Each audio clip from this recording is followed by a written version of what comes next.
NBC had to go to a commercial break, so that so that I So you didn't miss the race. So I didn't miss the race.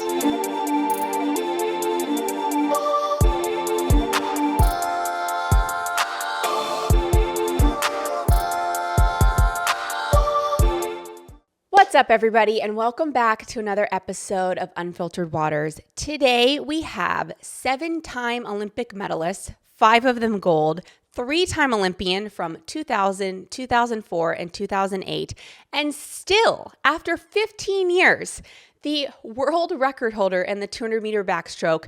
We welcome Aaron Peirsol to the podcast today.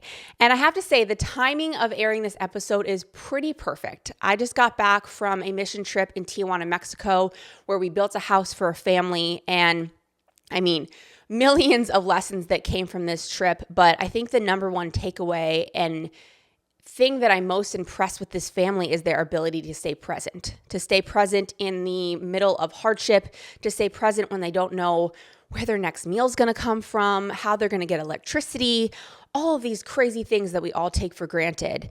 Obviously not quite the same, but I've always admired Aaron's ability to stay present. If you've watched Aaron behind the blocks, you've watched him race, you know Aaron, or you know of Aaron's mentality, you know that he's just known for being that calm surfer guy behind the blocks. And I've been on teams with him. I was on the 04 and 08 team with him, and I always was so in awe of him, of how he was able to stay so relaxed. Now, obviously, that's the outside looking in. He's a human. He has nerves. But Aaron really walks us through how he developed that mentality, how he's maintained it, partly what he's learned from his grandma, how he's had a relationship with the water and the ocean since he was really young. And then we talk about what he's been up to, what he's excited about, how he felt he left his career, as well as how he thinks the youth in USA Swimming moving forward can continue to stay happy in the sport and have a great relationship with the sport after. And then we hear some really, really fun stories from the Olympics, from the Ready Room, and so much more. So I am so excited for you guys to watch and listen to this episode. So without further ado, Aaron Peirsol. Dream Recovery has been a longtime sponsor, and there is a major reason why. Missy and I use just about every single product that they have, from their silk pillowcases to their incredible eye masks to their Dream Tape and now their Dream Tape Plus. We cannot get enough. The tape is secure and it comes off super easy in the morning. And y'all know me, I am all about efficiency. So the fact that I'm knocking out some of my lip skincare routine as well as getting an awesome night rest, check all the boxes, and I love it.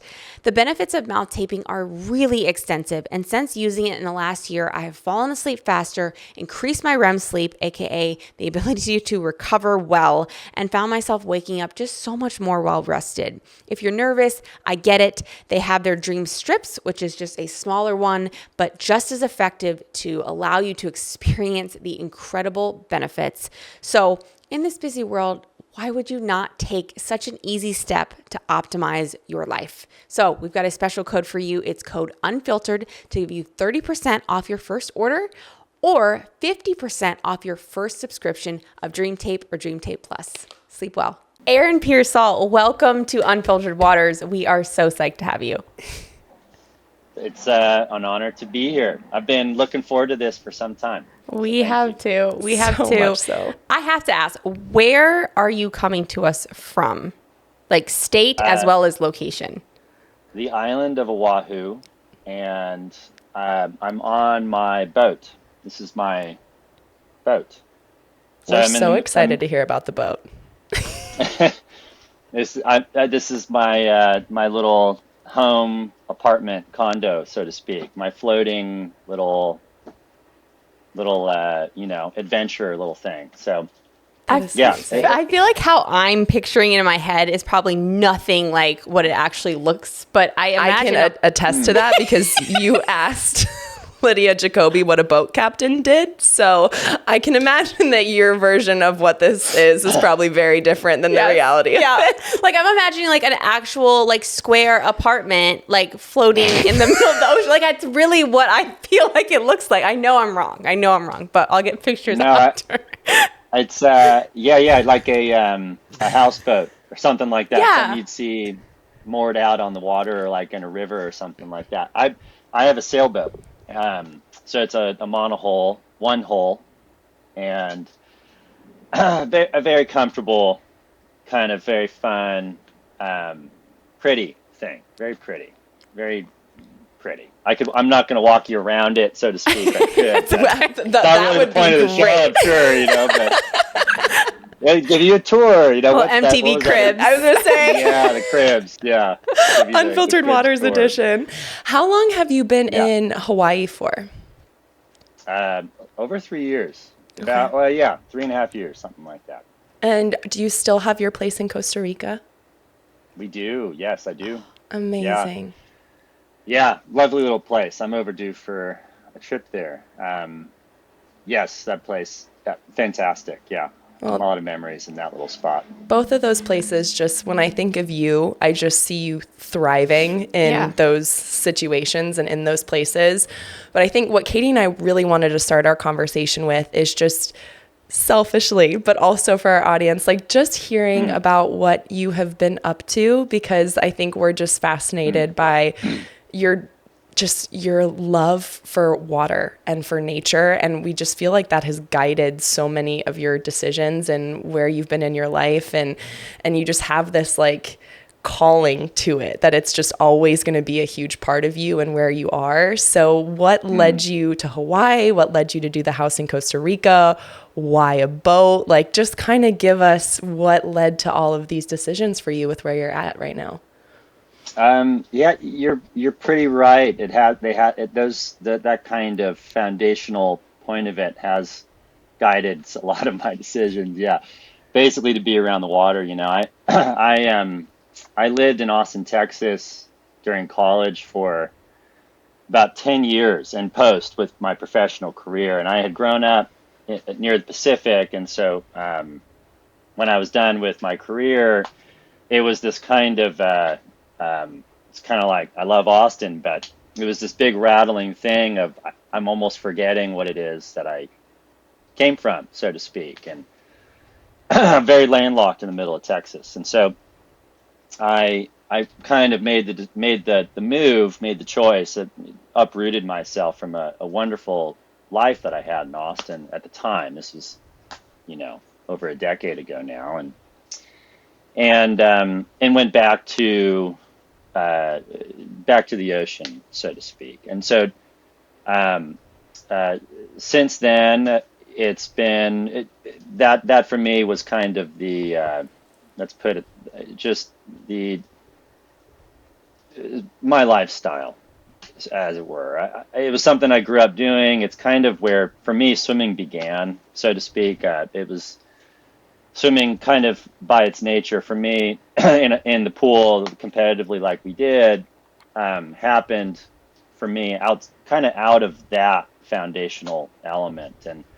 But I found so much of my connection with what we did with that, and the people I grew up around with in that way, and the way we experienced and played and just being in the ocean. And so that for me has always kind of, to your point, Missy, guided some of my decisions. I don't know, it's an interesting thing. I can sit around my family members and understand that it's not some thing that only I have. My grandmother on my father's side, it was probably, I don't know, she was like, she's not with us anymore, but up until a few years ago, 3 or 4 or 5 years ago, she was the one who was saying, we'd be up sitting around drinking coffee, and she'd look at us and she'd go, "When are we going to the beach?" Love that. And I looked at my grandma and I was just like, "I love you. I love you. Right now. Let's go right now. Yeah, and it was perspective, and then the way that some of that was just kind of like, it was an understanding, something that I know I had kind of in me, but then seeing it outside of me too was just how to go and spend a good day, and breaking life into nice days. Just how do you make a nice day? And that was kind of how it seems like my family made a nice day. And we still, very much think of it that way. Oahu was an extension of me, Hawaii itself, the state of Hawaii. In a nutshell, I'm still physically capable enough, and I like to. It's kind of, without going too deep into it, I like throwing myself into challenging situations in the water, and there are a few places really that provide that as well as here. And while I'm still physically capable enough, I wanted to go and do that. So it was another way of connecting with something that I love, and lovely community out here, which kind of centers itself around that type of lifestyle, I suppose. That it really kind of situating a day around making sure that you get that part in. The boat thing. My biological father has always lived and worked around and all that on and around boats, and there was a point when even my grandmother, who I was speaking about earlier, she goes, "Aaron, when are you moving on your boat?" My aunt, that kind of thing, and it was this. It's been encouraged kind of peripherally throughout my life in this very holistic kind of beautiful way, and very contrarian in that way. Something I'm very grateful for, and so it's always been reinforced for me. If ever it was a question of like, is this kind of direction I need to go, and my grandmother or my aunt or someone like that was like, go there. It was such a clarity, and it was seeing that coming from them. It was like, yeah, you're right. When am I going to do this? Yeah, it's not. I haven't been completely. What do you call it? This isn't my. It's been reinforced as I've gone along, I suppose. And anyway.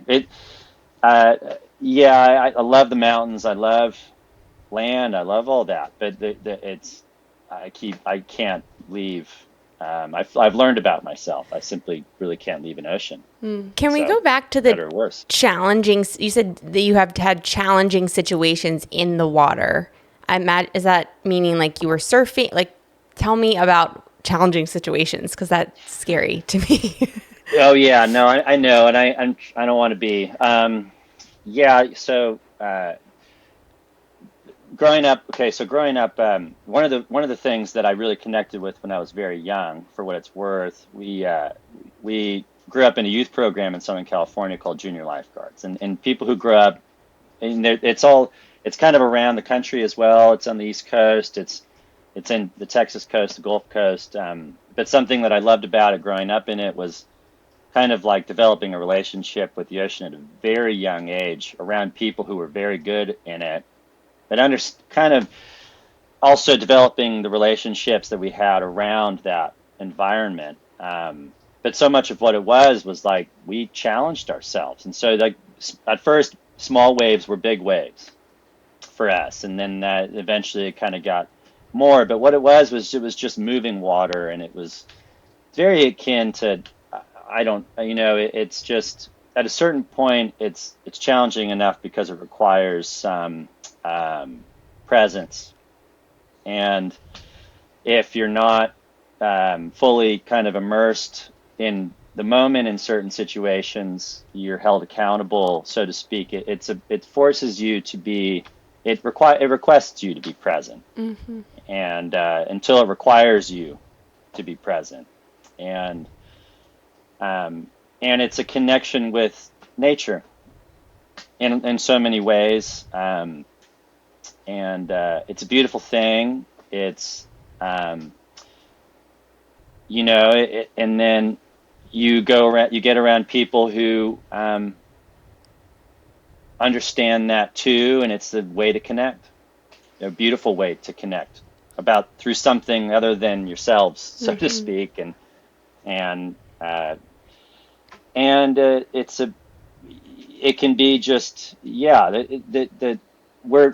done so much. We put in the work, right? So like we've already put in the work, and so the way that I viewed it to some degree is now I get to kind of go. I've mellowed out a little bit, but I've gotten to really go in and explore, experiment in other ways of how to kind of use that and or really make the most of that, and in a lot of ways following in a lot of the footsteps of a lot of the people I looked up to when I was young. Not a lot of people that swimmers themselves would know, but people that I just kind of took to from a very young age, very obscure kind of people that you know that have done incredible things that when you're talking to a 10-year-old, it can be very inspiring just to um, it plants a seed. You know how impressionable a kid can be, and when you see someone who's like kind of touching something so pure and sweet, and you're young, and you see an adult doing that, and who seems like they've maintained their youth in that way, they're kind of a joy of life. A kid can see that, and it's very different than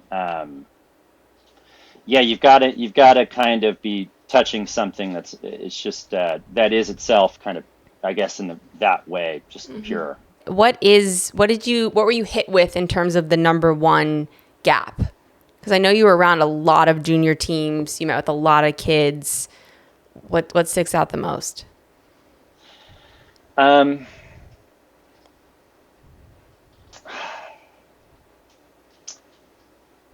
I would see, and you still can. I think I'll begin with this caveat. I don't believe there's anyone to blame per se. Um, I do believe that um, we're all just doing the best we can with what we got. But I do think that what I would see quite a lot and frequently is I think too the one thing I feel like it's worth acknowledging or is I actually heard Matt relay this yesterday, which I found really nice. It's perspective, and I maintaining perspective throughout something that we spend so much time in. I do believe may be the most challenging thing to maintain, much more so than anything we do physically or whatever else. It's just maintaining your perspective and being reminded what the heck it is you're doing this for, so to speak, and why. And so I would I've just seen certain barometers, let's say, for success, so to speak, um, you know, trump these other kind of very obvious developmental components within us. I think we have you got to be really, you kind of ride the lightning when you're chasing something, when you're moving forward, and it's so important to kind of remember to pull back and check in and just you know are the kids that we're raising, are basically, in a nutshell, are we raising kids that are holistically, developmentally sound, completely, all the way around? Um, is there this inherent choice? Truly, I found myself sitting down at times and being baffled at times. This is by no means some epidemic within the thing. I saw, and I've had conversations, many, with some of the best swimmers we've put forth, and come to find maybe that for one reason or another they're not happy, but no one seems to see that. And suck it up, you're doing great, kind of thing. And what do you mean you're not happy? You're doing, you're kicking butt. You're on top of the world, so to speak. And so I grew really intrigued by the fact that there were certain things that were just being missed by those that I was hope I would, I would want to be able to catch that stuff. I think um, I've come to appreciate sport in a different way than I ever did when I was actually doing it. The way that the fact that it provides this, it it is a vehicle for us to develop character ourselves, and everything else is auxiliary to it. Everything else is this big distraction. Everything else is very tempting and very nice, and it's very fun to do well. Very, very, very fun, and very, you know, it drives it's great motivation. But then, there's all these lessons along the way that you want to glean from this, and you want to be reminded, and those that are also bringing us along within this need to maintain that kind of perspective as well within their own capacity, and and and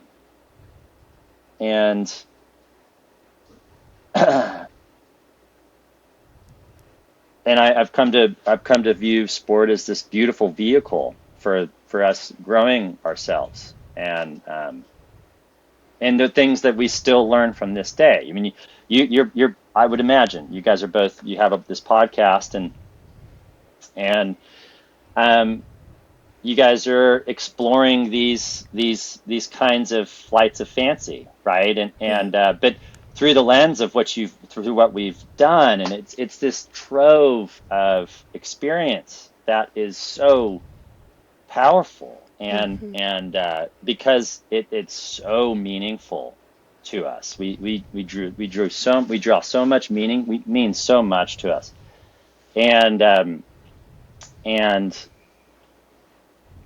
so growing within that, being kind of ready to make the decisions and learn the lessons that's required of us along the way is our biggest task. And it's the same thing with the coaches. The biggest task is to ensure that the kids learn the right things, no matter what. We don't get caught up in the wrong stuff, and 'Cause it's so much for bigger the than wrong just reasons. the sport itself. Yeah. Yeah. It's an education. It's school. It's an Yeah. educational tool, and it's sports grade. It provides all these great benefits, and it's a beautiful thing. But it is a place for us to test ourselves in a controlled way, where the worst that can happen is we don't win.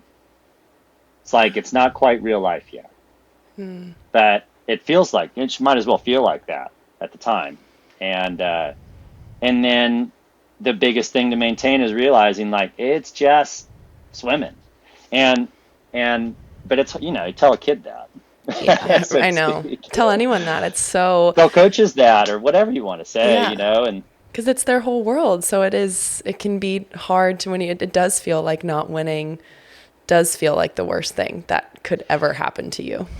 Yeah. that's Did right. you feel like that? Like, Yeah, I feel like yeah. I guess I'm so fascinated. I've always been fascinated by you because, you would be the one behind everyone tells stories of you, right? You're so relaxed. You're behind the blocks. You're a surfer dude. Like, and I've always, It's the word that comes up, I feel like, whenever Aaron or Peirsol has spoken, is the next word that follows is like calm. calm. Yeah. Yeah. But I really want to know, like, was that something you've just always had? Did you just have this perspective from at 10 years old when you talked to Larry, or like, where did you go to develop that, or who helped you develop that if it wasn't already just inherently there?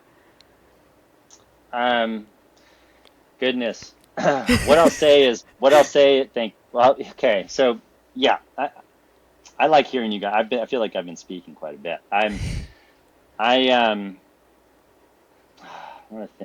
give me a second to actually kind of put this into words. I by no means, what I'll acknowledge outright is that I found myself, and especially looking back, um, at at the prey of those kinds of feelings at times throughout my career. I think it's inevitable. I think it's inevitable that we're challenged and stressed to a way that you're being tested basically. How are you going to respond or react to this, you know, experience? And I've put tons of examples of where I, would have preferred to have responded differently. And what in a sense I would hope to be in the thought of helping with kids is being around kids and knowing what it is to actually impart and when, and what that, it's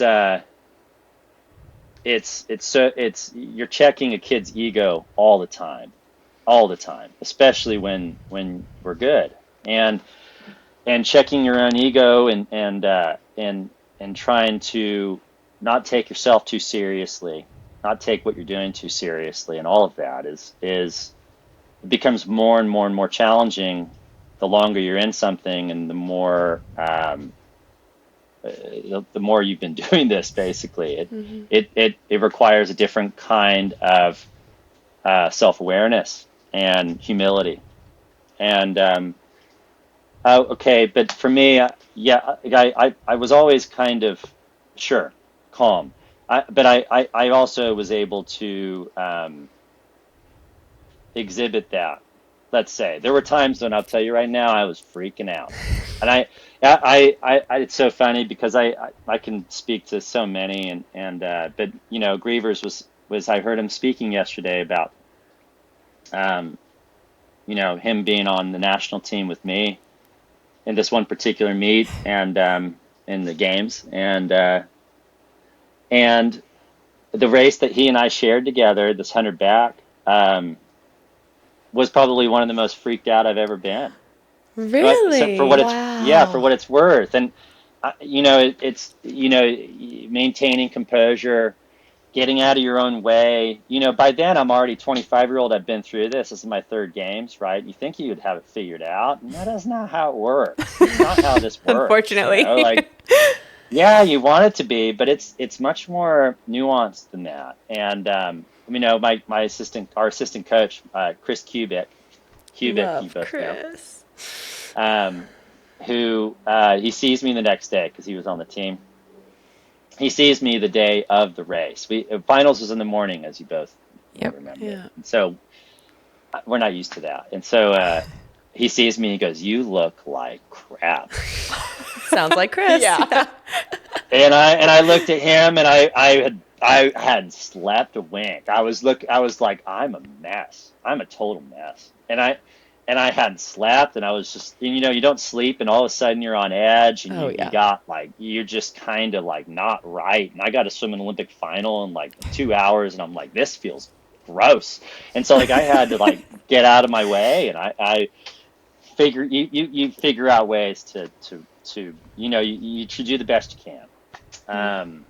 But the point I think is there were things that I had a pretty good perspective from. I'm grateful. I was raised by a coach, Dave Salo, who gave me a sense of agency at a young age that allowed me to have a certain kind of trust and faith in my own intuition. Let's put it that way. And I took that throughout the rest of my career. And there were things that I realized that we were doing in mass that I didn't think was right, or it wasn't right for me. And so I'm glad talk about reinforcement, just kind of being given the gift for me. And I think Dave Salo gave me that gift as he, among others, but to have trust and faith in myself and what it is that I did know, and not relinquishing too much to other people, to coaches or whatever it was. Obviously, there's a certain kind of deference we pay to people who know more, but at a certain point, we know about the same, and we're doing this together. So, yeah, I don't know if that completely answered. That was a source of calm. I would try to come back to this thing that I knew. I'll say this too, and I felt that I knew how to, on the more like performative aspect, I knew how to prepare for my swims, and I knew it very well. And you trusted yourself. I trusted what I was doing, and I knew what not to do and what to do. I knew why, and and it was huge. It was so big. What piece of advice would you have for the athlete that is maybe in that ready room, that is freaking out, or that is in a job interview for the first time and is freaking out, that's looking to gain that kind of composure that you were able to in those moments, even though you were also freaking out? What is something they can do to get to the point that you were able to? Yeah, interesting question. My initial thought is to do what you need to do. I suppose you have to learn what that is. What I learned for myself, for what it's worth, is I didn't go in the ready rooms. I didn't do it.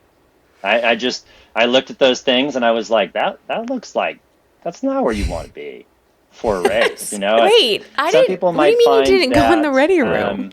No, I didn't go in the ready rooms. I did something else. I would go put myself in the pool before my races. I was calmed by being in the water, and then I'd have coaches or the managers and things like that go, Aaron, you're late, and I would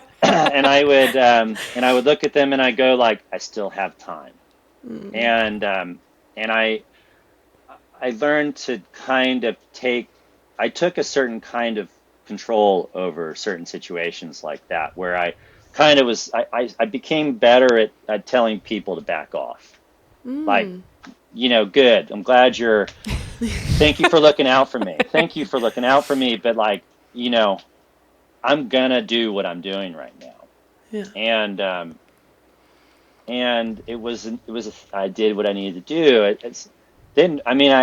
I'll say this, it's not something I'm necessarily, well, it's the way it is. So that same race that Grievers and I swam in Beijing, because I was so unnerved that particular morning for the finals, I needed to stay in the pool. I wasn't going to the ready room, I just put my head underwater and was shaking it off, and finally the manager was like, Aaron, you got to go. And I was like, okay, I actually see the worry in this person's face and voice, And I showed up and went and swam a race, but come to find out later that NBC had to go to a commercial break, so that I So you didn't miss the race. So I didn't miss the race, and that I don't necessarily recommend doing that. But I know that thereafter you had to be at the ready room 15 minutes before or 10 minutes before. I was fortunate enough to be around a time when it was like, please show up. It was recommended. It was suggested. Yeah. And but even after, and so I think part of that was, unfortunately, I'm sorry, because of me. I used to the Aaron push it. Peirsol rule. That's probably what it came from. All those swimmers out there are like, oh, Aaron Peirsol rule, got to get there 15 minutes early. Yeah, no, it's I know. Seriously, I might have ruined it for other people, but I think doing what you need to do and pushing there. There's a lot of people will tell you. A lot of people come up. We all know this, and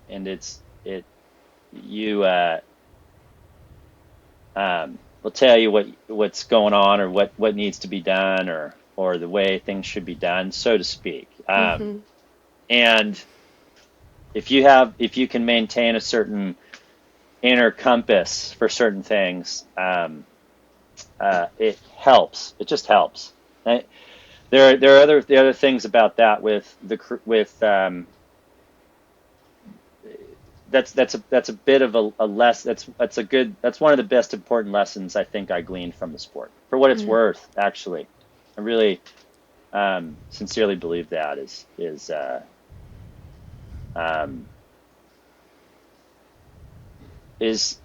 finding that internal compass, making sure you find that, and if you don't have it, you need to do what's necessary to get it back. And sometimes that means you take a break. Sometimes that means you step away for a while. Even and that, especially at times, I thought about something. There's something I thought I felt like I wanted to say actually to you guys today or on the podcast, because I think it's really important. It's something that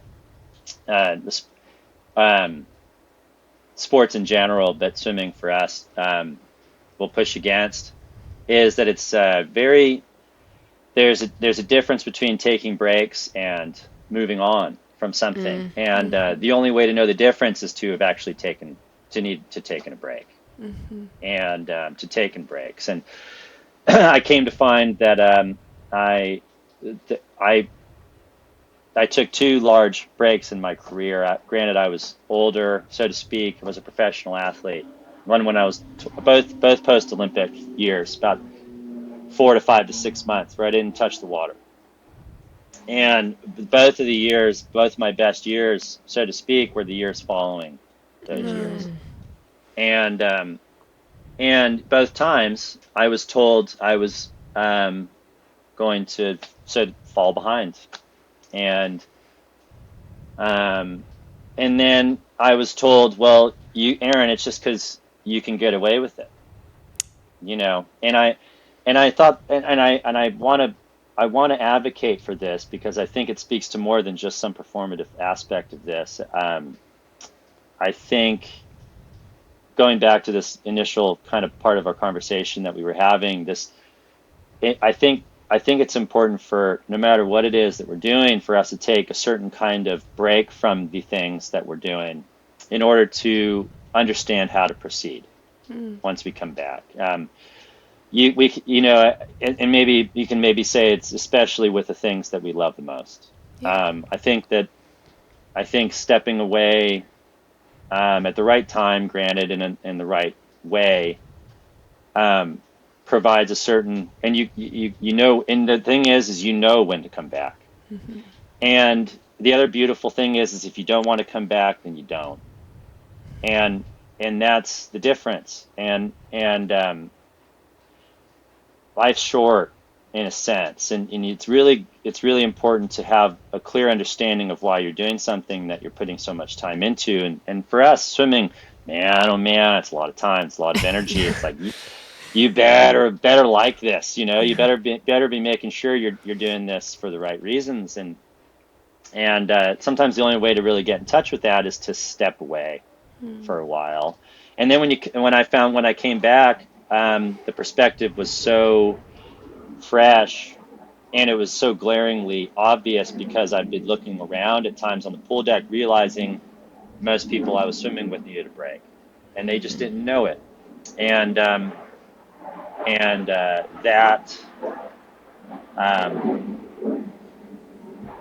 I would like to see more of that incorporated into the sport, a certain kind of grace that's built in at times. Could not agree more. But you're doing that, like, even just using your voice to advocate for something like that. It's just, I've been thinking of Caleb so much this entire and time. Gretchen. Yeah. Gretchen took time off too. Of just like, it's so important for our athletes today, both the elite athletes and age group athletes, to hear legends of the sport like yourself and people that have had so much success. Almost give them the permission to do that, because it kind of feels like they don't have it. And so I just thank you so much for saying all that. And I couldn't agree more. And also across, I know for us, of course, it's swimming, but just across everything. Life. Like, when you need to give yourself a break, it can be one of the best things you do for yourself and for the people around you too. Yes. That's right. I think that's the irony of it. I think there's a stigma to something like that, which says you're going to fall backwards. You're going to I think, so to speak, and the irony is that not only do you, but everyone else around you benefits when you have a clarity of focus that you possess as well. You, both times that I came back from break, I was all in. And like to a point which was so glaringly obvious that for myself that I, I was thriving. And, and you stick around something and it's easy to overwork no matter what it is that we do. So, I think taking that, yeah. And then obviously I think you see the example with those who retire and then decide to come back. And what that has told me over the years is, well, it's just the person's never taken a break. They just never, they needed a break, but they just didn't know they needed a break. They thought they needed to move on. And that is a disservice to a career. If you're looking at the aggregate of someone who's like you ladies or people who are around for so long, it's like what's 4 months and 10 years on a national team? Seriously. And if anything, it's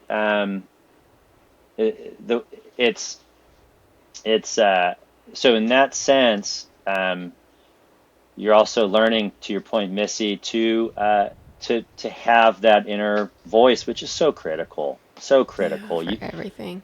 Well, I would even say for the athletes that there's so many, we talk about, national team functions, and there's so many people that swam and were on the national team or competing in college that just need to take time and be away, and that's okay. I mean, for me, I was 5 years like gone from the sport, and like that's just how long it took. But it took a long time. But now I'm back and have a fresh perspective. But I think that there's so many out there that just kind of think, okay, well, it's done. I have, bitter resentment or hatred towards the sport, and they think that they're never going to come back. And they're really, I hope, is they have hope that they can make their way back to a sport that was their community, their people, like I see it happening and to other people, having gone through it myself, and like you can't rush it. So there's like 4 months break, you were ready to come back, 5 years, 10 years, but I do truly believe that if you take the time, it will come back full circle. There's just no, magic ball to predict when that's going to happen, which is hard. I wonder what you both would think of this in this sense. I think to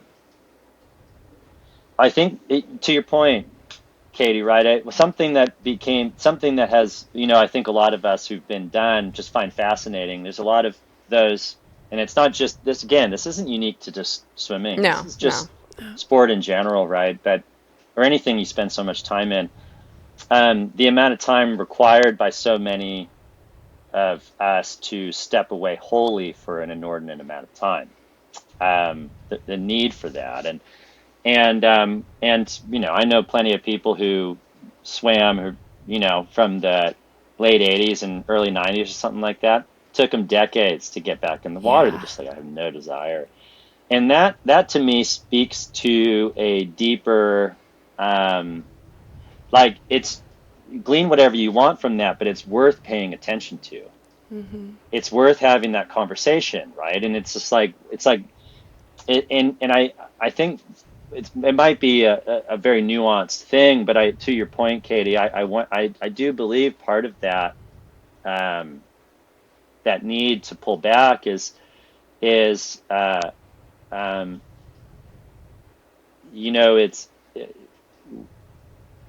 easy to relinquish so much to the authorities, to the coaches. And it's easy for coaches to take that on and want the certain kind of omniscience, let's say.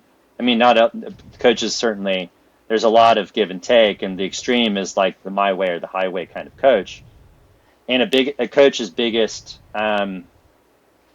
challenge for themselves is to relinquish a bit of trust and faith into the athlete to actually want to be there and make sure that that this is their choice and that they're involved in the process. And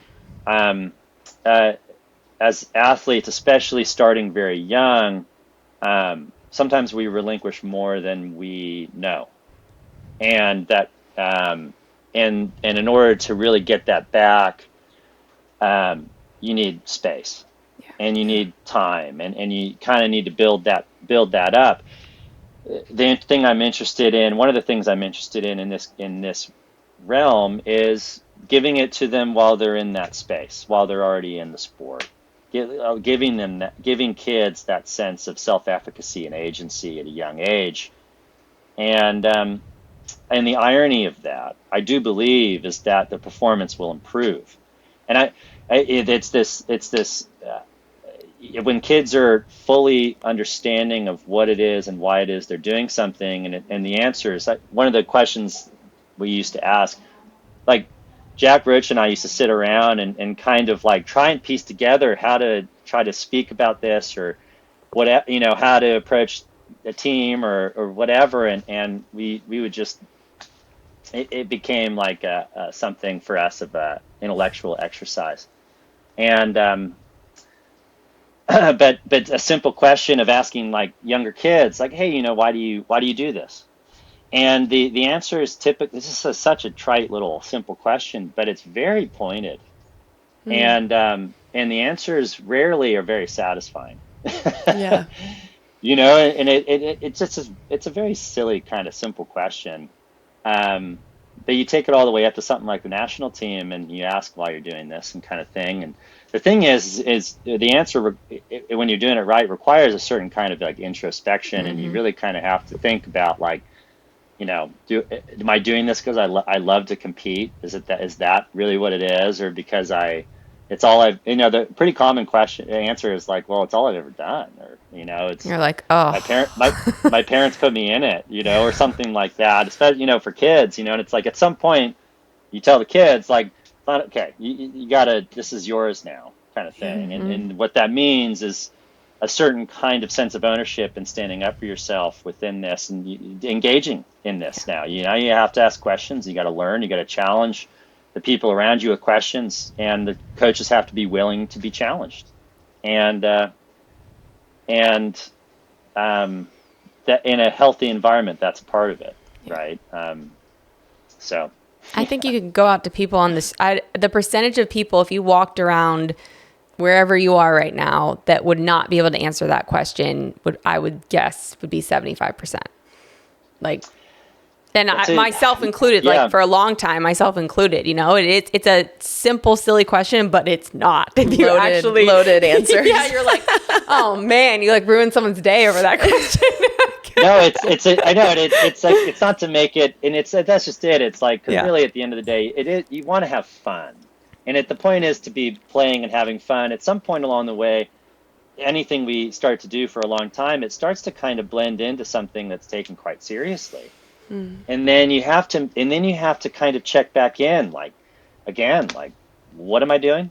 Why am I doing this? And it evolves, and it evolves in beautiful ways. And every step along the way is this incredible chance to learn something. And it evolves from being a kid, where, to at summer league, to all of a sudden being on a national group team and on your club team or whatever it is. But then if you keep going, and all of a sudden you're on a college team or a national team. A lot of college swimmers are just like, well, I'm just trying to get through school, and that kind of thing, and get a scholarship, kind of thing, or get through school. But then it's you have the scholarship thing is huge within sport. It's a vehicle to get into university that makes it doable for so many families. Easy to get hung up and distracted on something like that. And then professionally, it's easy to get caught up in the professional side of things with money, or I knew plenty of swimmers that were just like, if I don't win this race, I lose out on 50 grand right now. And I'm just like, what a terrible way to go into a race, And but kind of like putting all of these, this minutia, this kind of noise aside, and remembering, like, oh, I just like to put my head underwater and whatever, I don't know. and keeping it very simple. It is the hardest thing to do, and in order to do that too, you need to learn how to say no a lot and to push back, and it's an incredible, constant, evolving exercise. And in that sense, that's why I find it so incredibly illuminating as an educational vehicle, because every step along the way, you are faced with these certain dilemmas, and it helps to have good people around you in order to be like, you sure you want to do that? But not all of us always have that either, and so you're doing the best of what you can with what you got, and the tales are old as time. The pitfalls are many, and and the amount of athletes that I would say that I can recall one, and I don't mean this in some kind of slight. I mean this in the sense of like at a certain level. I remember sitting down with one particular athlete, sitting across from this person and going, damn, this guy's head's on straight. Mm-hmm. And I just remember thinking like that is really nice to see. Like, it was such a beautiful thing to see, because I know how challenging it is to maintain that throughout. And the thing is you run into the same things post sport. You get really good. It's the same in business. It's the same in whatever. And you realize that's the whole point. It's another iteration of that. And it's all there. That's the beautiful thing. Everything you need to glean is there from. And it's just being aware of it, being attentive to it, meeting it in the moment is the most important thing to do in sport. It's the most important thing. If are you going to meet the moment if you don't win, so to speak, at your biggest venue, or whatever it is? And are you going to be the person, so to speak, that you are trying to grow into, or will you fall short? And that looks in. It's a beautiful. These tests are beautifully set up. And it's not if things go wrong, it's when. Yeah. How badly. How badly. How badly. And how badly. And so we're almost set up to fail. And in a way, that is gorgeous. It's gorgeous. Yeah. It's just meeting it. It's just knowing how to meet that, and knowing that that's the point. Really, that's the point. At least that's the way I view it. And so, from a vantage point, yeah. Anyway. That's an amazing way to view it. It's like chicken soup for the soul. I know. I know. In thinking of sitting down with you two and having this conversation, it was like I knew that. Well, I knew we would just be kind of getting vulnerable or kind of going to a certain place, and so speaking about meeting the moment, so to speak, I knew I would be a noodle mentally in front of you two anyway. I didn't stand a chance, so it didn't really matter. I don't know when people say that. I'm like, we're just sitting here smiling at you. I don't know what you're talking about. No. It's because you're setting. You have a good. The point is you're allowing for a platform that allows for that. And yeah, thank you. And that's the point. Meeting it there. It's a good thing. Thank you. It means so much. Well, we have some hopefully less noodly questions for you. It's going to be a bit more rapid fire. Of course. Yeah, no. Anyway, so we will start. I'm pretty excited for some of these. So actually, I'm going to start with this one. What never fails to make you laugh? Oh, goodness.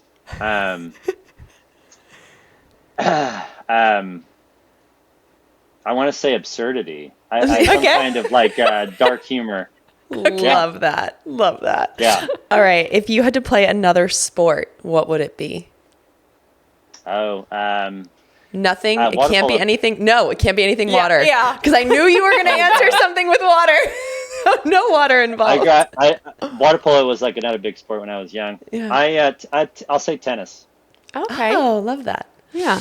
You have hand-eye I was coordination. actually just That's impressive. watching the Wimbledon before this. Yeah. Semifinals. We're I going love on. watching Wimbledon.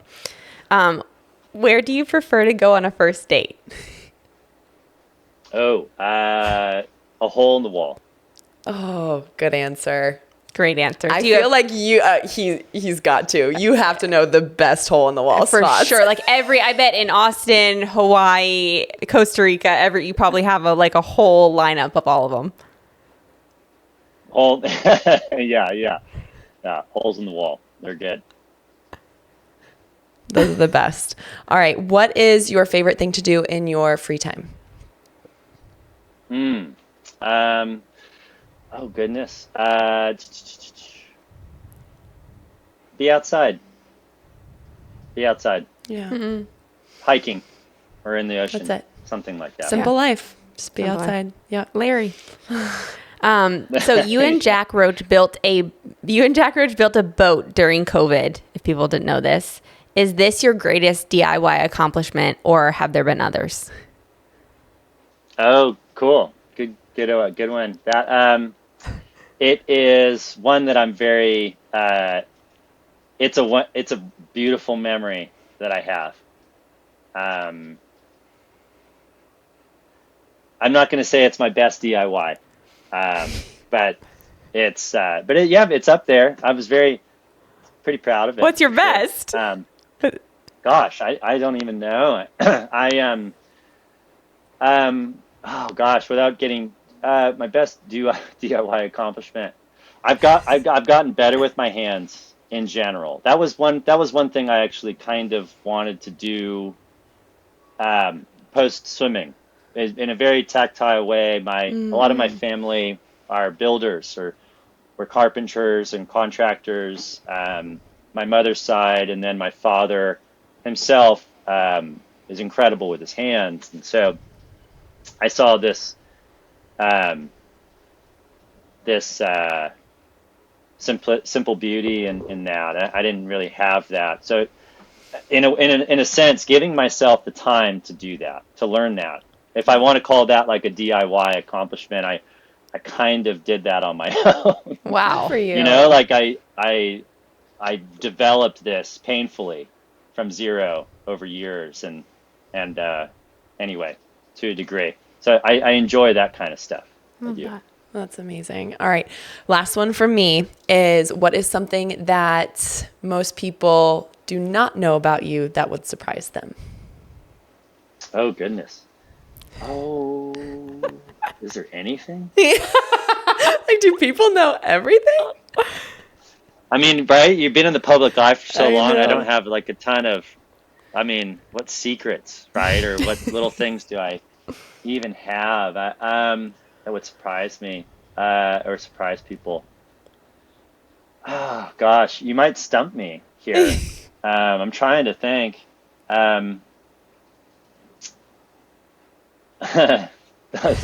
Even the things I'm thinking of, I feel like, no, that's Well, maybe actually people no. don't. Throw it out there.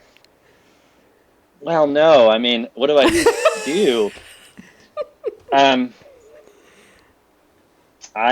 Maybe that's one of the maybe what I just said. Okay. I work on boats with my hands.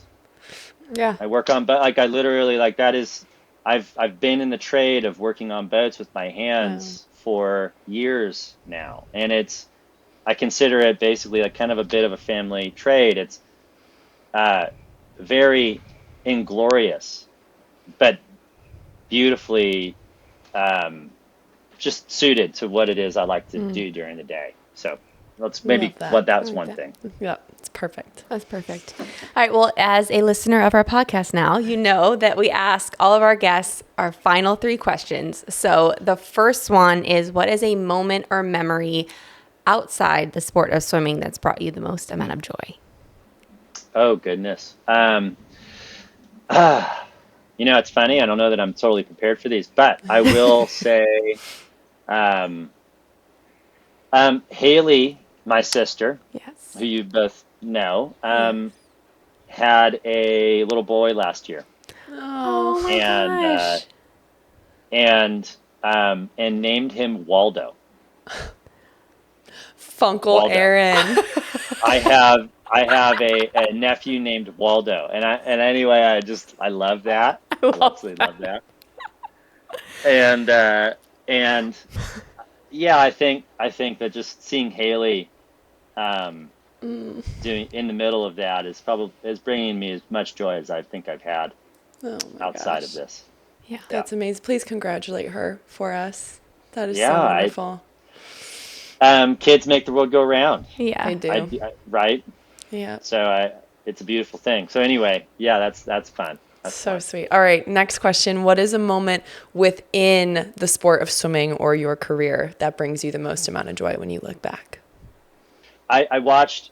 This goes okay. I've watched two people swim in my career that brought me a kind of joy that has never left me. One was my sister. Actually, was Haley at a World Championships. Um, she was swimming before I did. Um, I remember she this. swam the 800 freestyle, and my race was probably 15 minutes after. And anyway, I didn't warm up the way I usually would for my race. I wanted to sit up in the stands, and anyway, I was so proud of her. She had accomplished this goal of hers at the time. It was nice. She was no longer in a sense living in, not that this was ever a thing, but um, like in my shadow, so to speak. She was so good about having her own kind of drive in this, and something I'm so grateful for. But to watch her do this was one of the true joys. And another teammate of mine, when I was in my teens, I watched one of my best friends from my swimming days is Gabrielle Rose, and I don't think that you two would even know that, but Gabby and I have known each other since I was about 17 years old, Oh wow. and I watched Gabby make the Olympic team. Um, she was in the 200 IM. She made semifinals. I think she got 15th. She made finals. I think she got 7th, and then she got second in finals to make the team. Wow. And I to this day I have jumped up and down so like barely ever. I was outside of myself, and so I say that because it's a different kind of feeling watching people Yeah. that you It care about is. do so Yeah. well than it is doing. I have my own personal things, but the thing is that you have both have this too. We have so many, and we're so lucky to have those personal experiences that my. Well, I'll say this because of this. My favorite personal experience throughout my career that happened to me personally was in 2004 at the Olympic Games was getting disqualified I remember after this. winning gold medal, and then 45 minutes later being reinstated. And that 45 minutes, speaking to perspective, that 45 minutes was probably the most illuminating um, period in my career for what it was that kind of slapped me across the face and made me kind of, you know, just really take stock of everything at the moment. Just going, whoa, I was not expecting this. And it really taught it perspective, I think. Um, that is my favorite personal moment because it was so it's just so in its own twisted roller coaster way. It was beautiful. Yeah. So Kind of like a gift, but not one at the time, but like such a gift. incredible gift, Katie. Yeah. Just something, and it's something that I still glean things from, and it's the easiest example to speak of when speaking with other athletes who can, it gets right to the point of it. And anyway, yeah, on a personal level. Thank you for sharing that with us. All right, final question. So we prepped for this one. What is a word that encompasses something that you're working on, something that maybe serves as a daily reminder or keeps you motivated on a daily basis? A good one to kind of end on, in the sense, it's irreverence or insouciance, which aren't exactly the same thing, but basically not taking it too seriously. And insouciance itself is being somewhat carefree and finding the and being able to laugh and smile no matter what, at any time, and finding the humor in things. And I think maybe one of the most important things to do is just to maintain a sense of humor and be light. And so we can talk about the stuff that we like to talk about, but with a smile on your face. And those are fun. Those. Yeah. I feel like it's what we're all about at Unfiltered Waters. Irreverence and insouciance. Yeah. Beautiful. Yeah. Oh my gosh. Well, Erin, thank you. I know we've already taken up way too much of your time, but your experience, your knowledge, your wisdom on so much. We are so honored that you came onto this platform and chose this platform to share so much of that. So thank you for your time. Thank you for being the person that you are and continuing to do just so much in this world. You are such a light, and we are so grateful for you. Keep having fantastic interviews and doing what you're doing, ladies. It's fun. I love it. And yes, it's what a pleasure to see you both.